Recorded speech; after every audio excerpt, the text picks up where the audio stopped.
Disney stands. Not going to like this. They may whimper and they may whine.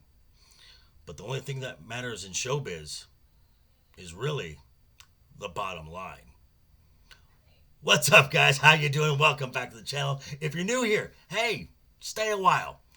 But do me a couple favors first. Go down and hit that subscribe button. Then go next door, ring that bell. Make sure it says all so you know when the next video pops up. Hit that like button. And before you head out, drop a comment down below. And if you're one of the regulars here, welcome back. Grab a seat. Thanks for sticking around for another round. Ask that you also hit that like button. And before you leave, drop a comment as well. YouTube does love the comments. And of course, share the video out on all the socials. Okay, merch store is still up and running. Link will be down below in the description. Also check out the playlist, helps build the viewing hours, and of course, also check out those featured channels. Okay, money, box office, viewership ratings, subscribers. When measuring a entertainment project's success, these should be the only things that matter. Whether an individual enjoys a product or not, that's irrelevant. You can like whatever you like.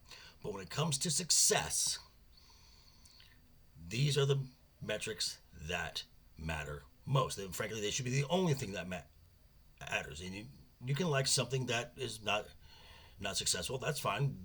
We all do. But currently, the House of the Mouse is having some major issues with their content. It's either not being well received and thus it's not successful. Now, we're going to talk about how Disney is not recognizing what the problem is here. And we're going to go with a couple things first, and that would be streaming. And I know some folks are saying, but Disney has the deepest pockets. How can this be possible? We're about to find out. Now, we're going to start with streaming. Now, in the last couple of years, streaming has become kind of the go-to. There are a host of streaming platforms for pretty much whatever kind of content you might want. Disney Plus is one of the big names. However, the quality of content is beginning to decrease. As we saw in the Nielsen ratings for 2022, the top 15 original streaming shows, not one from Disney, after a host of Lucasfilm and Marvel shows, not one broke the top 15. A list that was completely dominated by the streaming king, that is Netflix. So we have content that is not being watched on as high a level. Netflix also spends considerably less than Disney does, and we're going to talk about some specifics here. So, according to Screen Rant, in a 2019 article, they ranked the most expensive Netflix shows, and at the time, the most expensive show they had was 2016's The Crown, coming in at $13 million per episode. Now, taking Marvel for example, according to Business Insider, Marvel spends about $25 million per episode. Wow. And since most of these series are about 6 to 8 episodes, you're talking at the high end $200 million per show. Lucasfilm is probably right in the same ballpark. So what we have here, we have feature film budgets that are being spent for shows that are frankly not rewatchable and have little to no audience by the end of their run. And frankly, this is not bringing in enough new subscribers to offset these costs, thus making Disney Plus the money pit that is just getting deeper and deeper and deeper and deeper. Now, there's also another place that hits is the box office. And I've gone over Phase 4 ad nauseum. I don't need to say any more of that. But Phase Dive is not shaping up to do any not shaping up to do any better with Ant-Man and the Wasp. Quantumania, as it stands right now, is looking to lose at least $100 million. And then we've got the Marvels that is being pushed back to November, where it's going to get clobbered by the second installment of the Dune franchise, is set to be another huge loss for Marvel Studios. Let's hope that James Gunn's swan song for Disney Marvel Guardians of the Galaxy Volume 3 is able to salvage something. But let's focus on where Disney used to, and let me repeat that, used to dominate, which is family entertainment, particularly animation.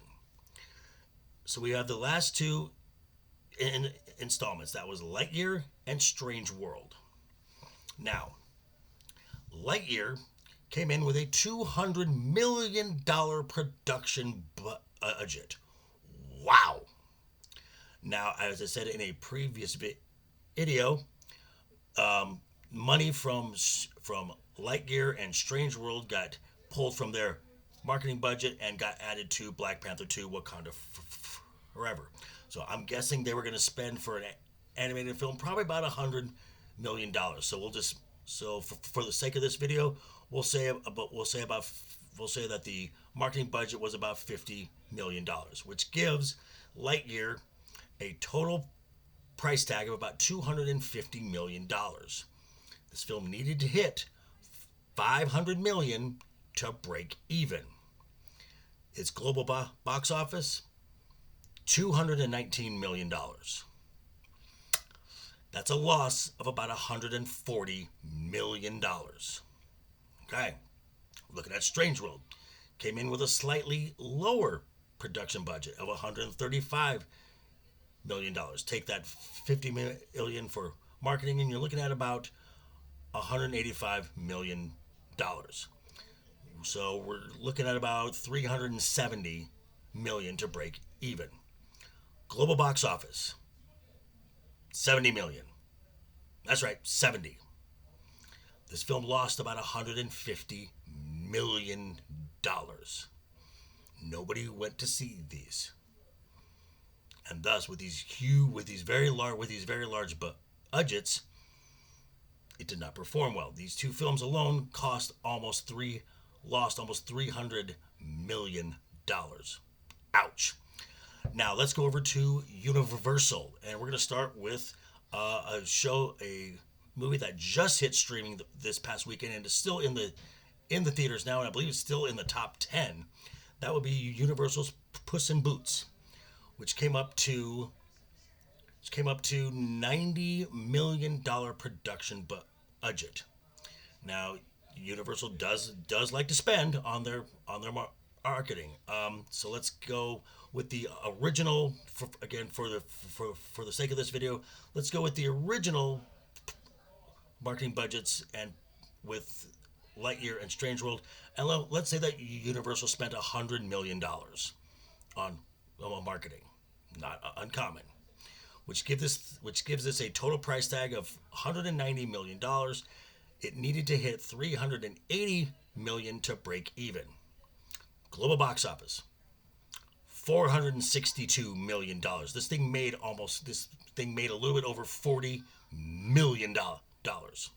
Not too shabby. But then the big one here, also from Universal, Minions: Rise of Gru, had an $80 million production budget, and Deadline confirmed that Universal spent, and they were not ashamed to admit this, $278 million on marketing. Wow. Which gave a total price tag of $358 million. This thing needed to hit over $700 million to break even. Global box office, $940 million. This thing profited over $112 million, which is more than any Phase 4 Marvel Studios film. Ouch. So, final thoughts on this. Overspending on content that has been clearly rejected by paying customers at large. When you prioritize social messaging over good storytelling, this is what you get. And you really don't have to be an economist to know that this is unsustainable. I mean, as the saying goes, money talks, bullshit walks. But hey, these are just my thoughts. Turning it back over to you. Let me know what you think down below in the comments. And I will see you Friday for another episode of Mandalorians Season 3, Episode 3. Also, check me out tomorrow night on Roman of the Empire. We'll be discussing the end of the HBO Max series, The Last of Us. Until then, guys, have a great rest of your weekend. Before you head out, just remember, hit that subscribe button, ring that bell. If you liked the video, give it a thumbs up. If you didn't like the video, hey, thanks for sticking around this long. I'm glad you did. And I will see you very soon. Until then, have a great rest of your week. Always have fun. Hashtag keep talking. And always keep that smile on your face. Toodles.